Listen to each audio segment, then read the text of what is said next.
di satu sisi kan bunga, ya bunga. Ini mungkin rumput ya gitu. Kemudian hujan. Ini ada sesuatu. Apakah misalnya, apakah ke arah perfeksionis? Apakah ke arah kecemasan? Bukan konsisten ya? Konsistensi yang berlebihan jadinya. Ini dia menggunakan bayangan. Ada warna gelap, ada warna terang, ada ini warna. Ini adalah kemampuan abstraksi yang bagus. Apalagi dia menggunakan warna-warna soft. Hati-hatian, ya kelembutan, ya gitu. Itu menjadi bagus. Ini bagus banget 3 tahun. Karena apa? Lihat. Kenapa? Umur 3 tahun kalau kita tahu ya, dia tuh untuk membuat garis panjang berulang kali kayak gini, apalagi gini, itu tuh nggak mudah. Tapi jangan dipakai untuk memprediksi masa depannya dia. Karena masih bisa berubah-ubah. Gitu. Iya. Jadi ya sudah untuk melihat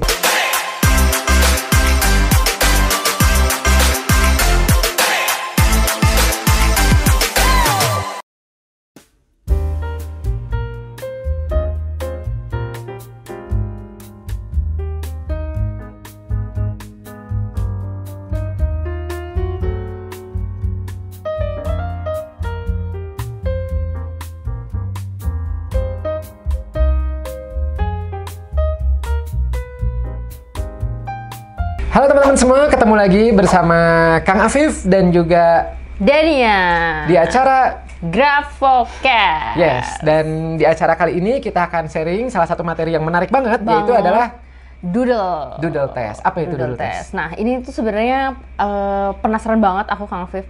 Kan kita tuh kalau misalkan di grafologi, kita kan ngelihat potensi seseorang dari tulisan tangannya.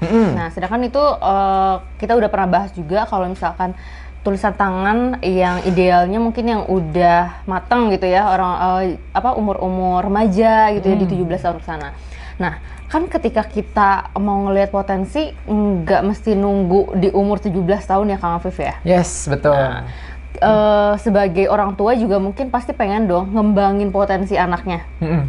Pengen juga kayak ngarahin anaknya ini sebenarnya dari kecil tuh potensi anak ini tuh kemana gitu.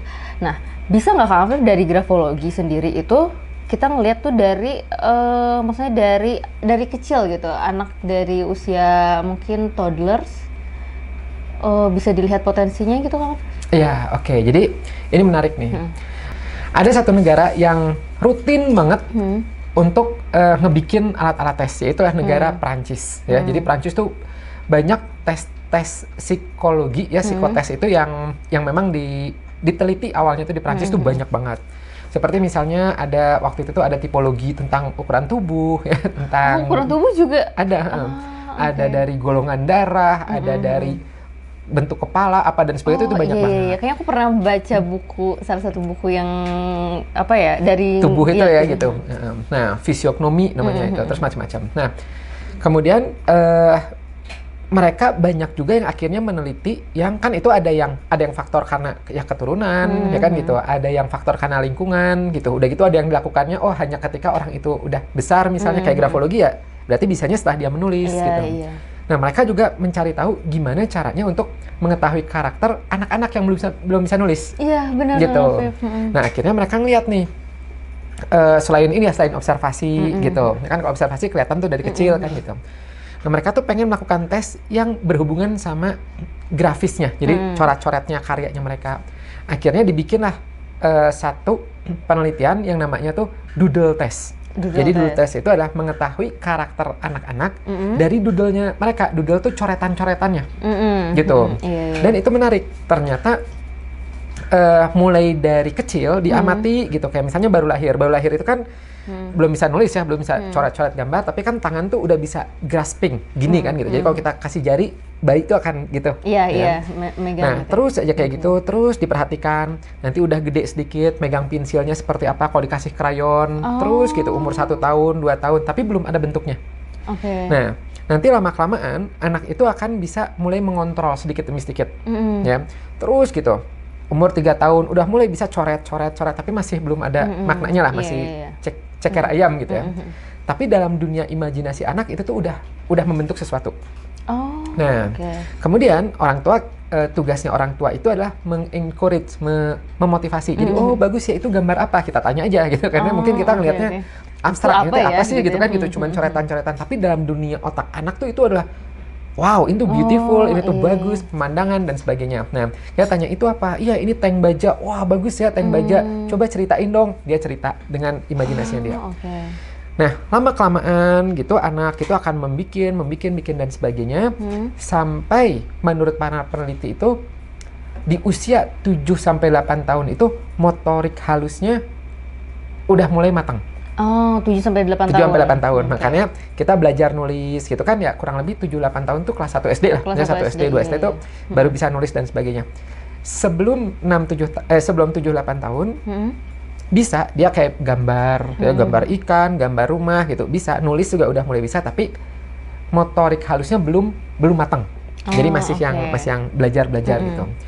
Nah, yang menarik adalah di doodle test itu sebelum meskipun anak-anak ini belum bisa menggambar, itu diperhatikan gitu. Jadi ini dulu ya, kita ini kan dulu nih. Doodle test itu bisa dilakukan dari anak itu sebelum bisa menulis, selama dia udah bisa gambar ya, sampai ke dewasa juga bisa. Oh, berarti kalau dewasa juga kita bisa ngelihat tes menggunakan doodle test bisa ini, gitu. Jadi bukan hanya anak-anak enggak gitu ini. Nah, kalau dari anak-anak ya, nanti dilihat tuh, misal dia bagaimana tekanannya, bagaimana ketika megang pensil. Kayak contoh nih, anak aku yang pertama itu, dia di umur 4, 5, itu tuh kalau misalnya gambar pakai krayon tuh sering banget patah. Udah gitu kalau pensil juga sering patah gitu, krok, memang energik anaknya gitu, jadi krok gitu kan, gitu. Oh oke nih, nah kita karena tahu ya, baik dari gambar apa yang dia gambar, termasuk cara menggambarnya, tahu anak ini energinya cukup tinggi gitu. Maka yang kita lakukan adalah ya sudah, diikuti aktivitas fisik.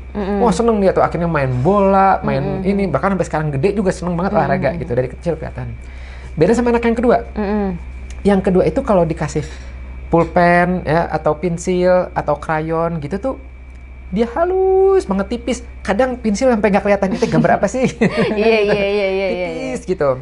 Nah, ya anakku yang kedua itu jadi tipis, halus gitu, dan memang kelihatan sampai besar tuh dia tuh lebih ke perasaan, lebih suka mengayomi gitu, lebih suka dengan sesuatu yang halus. Nah, seperti itu. Di olahraga dia nggak terlalu unggul.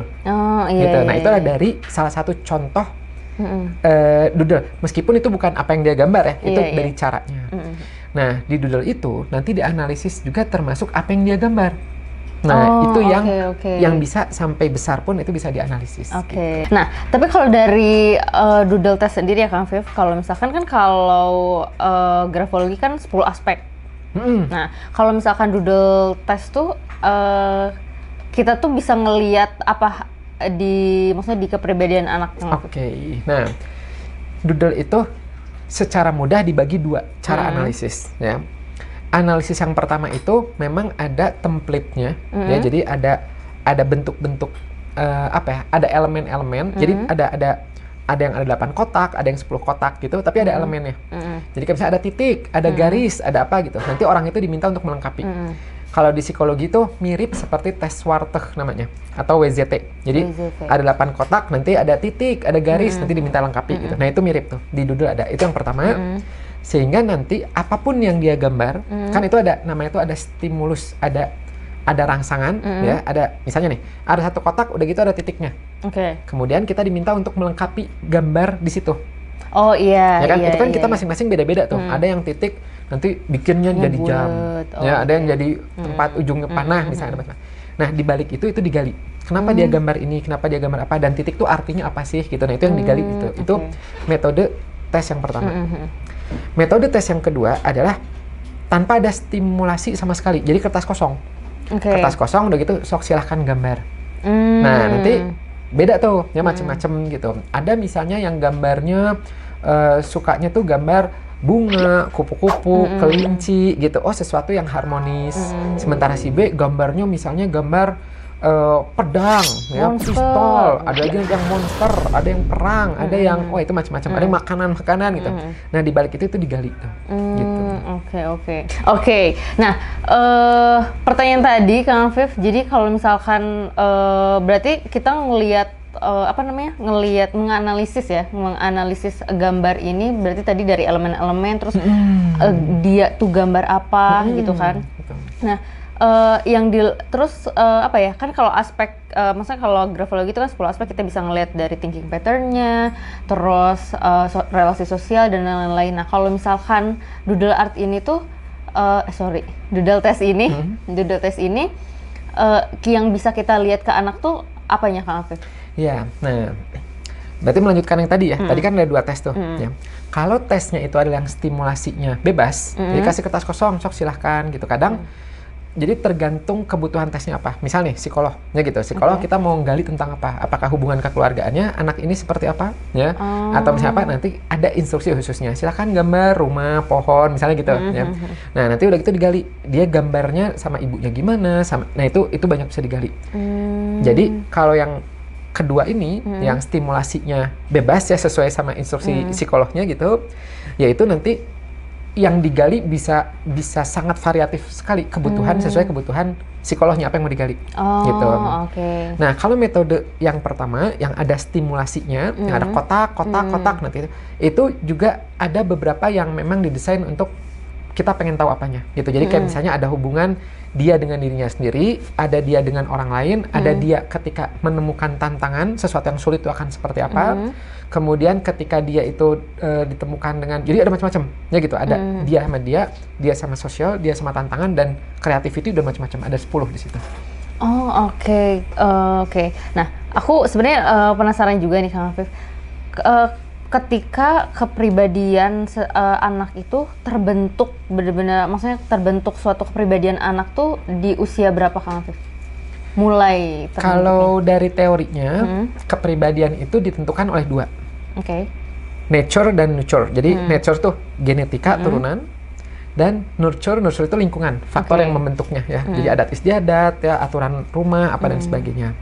Nah, melihat dari ini, maka sebenarnya dari sejak dia lahir pun itu udah mulai membentuk gitu. Sudah mulai membentuk. Jadi sebenarnya ketika kita tes pun dia sebenarnya kita mau tahu nih ya kepribadiannya kayak gimana. Karena kan aku pikir kayak anak tuh mungkin kebentuk matangnya kepribadian itu di umur berapa, dan pada akhirnya tes doodle testnya tuh dari mulai kapan sih gitu. Tapi kalau dari Kang Afif sendiri, doodle test itu sebenarnya sebaiknya tuh kayak dilakukan itu di usia berapa untuk anak-anak? Ya, nah berarti ini dulu ya, aku coba jawab dulu yang pertama. Kan tadi kepribadian tuh terbentuknya dari kapan sih? Jawabannya adalah dari sejak dia lahir, ya kan? Sejak dia lahir. Nah, tapi ya kepribadian itu kan masih dibentuk terus gitu. Nanti biasanya ada periode matangnya. Harapannya kalau secara teori nih, matangnya itu adalah dewasa awal, sekitar umur 21 kurang lebih. Ya. Iya. Kurang lebih, jadi ada yang umur 18 sudah mateng, ada yang telat sampai 25 baru mateng gitu. Nah, kemudian kan nanti ada ya remaja itu kan periode storming tuh ya. Jadi remaja itu periode yang dia itu bergejolak lah emosinya, ya kepribadian dan sebagainya gitu, pengen ikutin temen, pengen apa. Nah itulah proses-prosesnya sampai dia benar-benar menemukan kematangan kepribadian itu sekitar tadi ya 21-an kurang lebih, nah gitu. Itu di situ. Nah melihat kepribadian itu ketika anak-anak masih berubah-ubah, maka kayak kita tes ya, doodle test bisa dari anak-anak dia bisa gitu. Tapi jangan dipakai untuk memprediksi masa depannya dia. Karena masih bisa berubah-ubah, gitu. Jadi ya sudah untuk melihat situasi saat itu aja, gitu.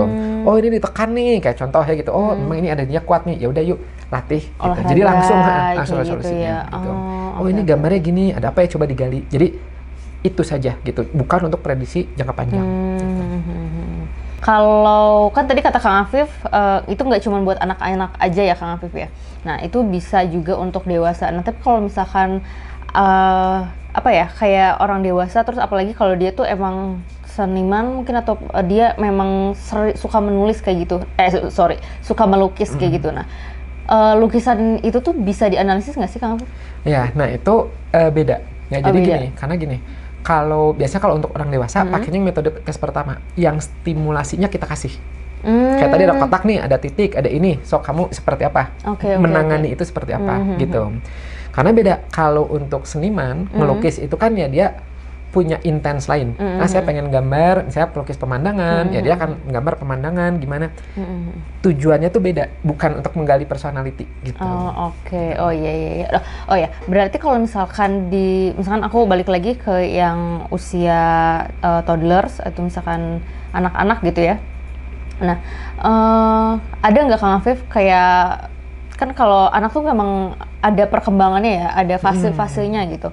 Nah, di doodle test sendiri itu ada nggak misalkan khusus untuk yang umur sekian, tes-tesnya gitu Kang Afif? Iya, kalau itu sih enggak sih.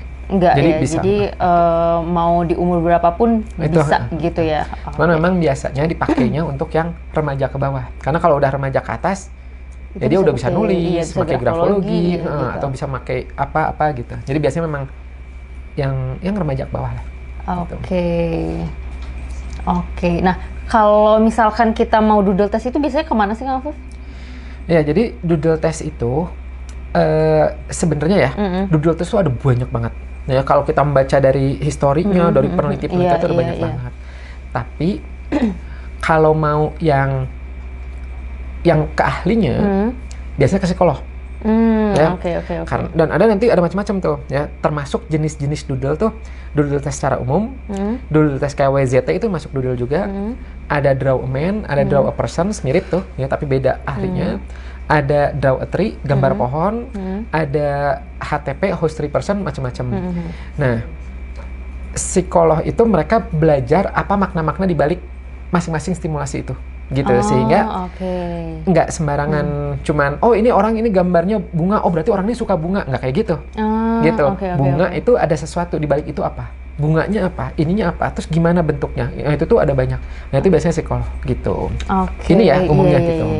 Nah, tapi ada juga yang dibikin sesimpel mungkin hanya untuk melihat permukaannya saja. Nah, kalau itu aku baca ya gitu, itu umum bisa, tapi tidak untuk menjudge. Gitu. Jadi kayak misalnya, ini misalnya contohnya, ya kayak tadi aja misalnya, ini energinya kuat. Nah, itu mah secara logik itu gampang, nah itu relatif mudah dipelajari oleh umum pun itu bisa. Dan itu bisa dipelajari. Bisa kalau misalkan, nah aku penasaran juga sih, ini untuk kita bisa belajar doodle test ini tuh di mana Kang Afif? Kalau misalkan, atau misalkan kita emang harus masuk ke jurusan psikolog, atau misalkan ternyata ada nih gitu. Iya, jadi kalau misalnya mau yang dalam banget psikologi. Tapi kalau untuk yang pengen tahu nih, ya pengen lihat anaknya seperti apa, ya kayak saya suka ngeliatin gambar anak ya, atau misalnya ini ada apa nih, atau guru misalnya, itu bisa umum di grafologiindonesia.com/doodle. Nah, itu ada tuh, itu cukup lengkap ya, untuk basic awal tuh itu aja udah sangat membantu banget. Perkembangan menulis anak ada di situ. Berarti guru TK gitu guru TK kepake, ya, guru SD kepake, SMP kepake, SMA kepake, orang tua kepake. Gitu. Gitu. Jadi melihat perkembangan anak yang tadi aku ceritain ya, masing-masing tugasnya apa, ininya apa, caranya gimana. Kalau belum bisa berarti mungkin ada kendalanya di mana.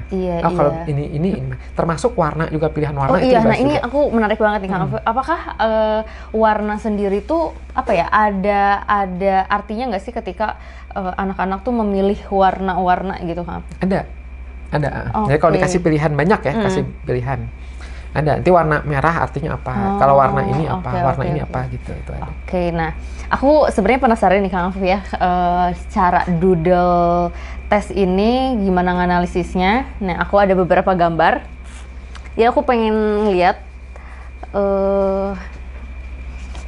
mungkin nanti Kang Afif bisa bisa lihat mungkin ini kayak gimana ya. Ini anak yang pertama, mungkin dia masih, kata Kang Afif, yang kayak masih ceker ayam. Nah, umur berapa? Mungkin umur masih di bawah 4 tahun kali ya? 4 tahun atau berapa ya? Mungkin ya 3-an mungkin 3 ya. Karena gini, kalau umur 7 tahun, harusnya kan tadi udah matang tuh. Kayak gini berarti ini udah keterlambatan. Tapi kalau misalnya dia 3 tahun nih, masih ya gitu. Nah ini bagus nih, ini bagus banget 3 tahun. Karena apa? Lihat. Kenapa?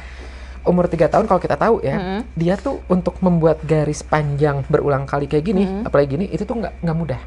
Nggak mudah. Nih, ya, merah nih, liatin ya. Seret. Ini nggak mudah. Gitu, konsistensi gitu. Jadi ini bagus kalau umur 3 tahunan ya. Tuh, seret gitu. Jadi bagus. Dan bukan cuma satu.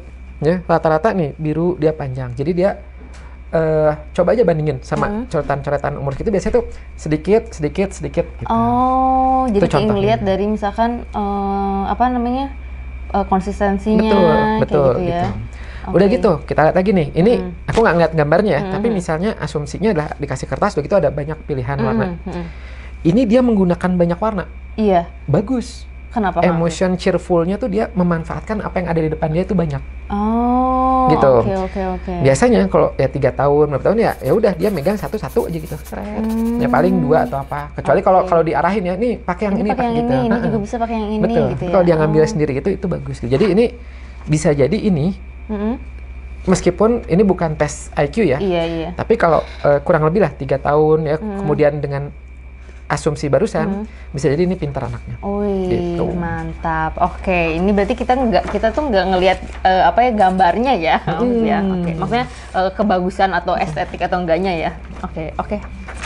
Lanjut Kang Afif. Nah, ini mungkin ini umur 5 tahun sampai berapa ya tadi? Aku lupa. 6 ya, 6. Iya. Nah, jadi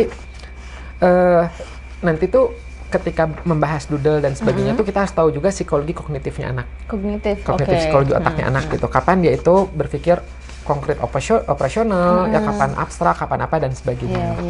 Nah, ketika seperti ini di satu sisi kan bunga, ya bunga. Ini mungkin rumput ya gitu. Kemudian hujan. Ya kan gitu.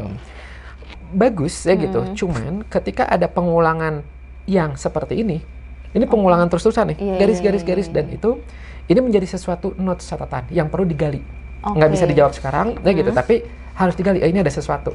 Apakah misalnya, apakah ke arah perfeksionis? Apakah ke arah kecemasan? Apakah ke arah apa? Nah itu kita nggak tahu. Bukan tapi harus konsisten ya Kang Afif?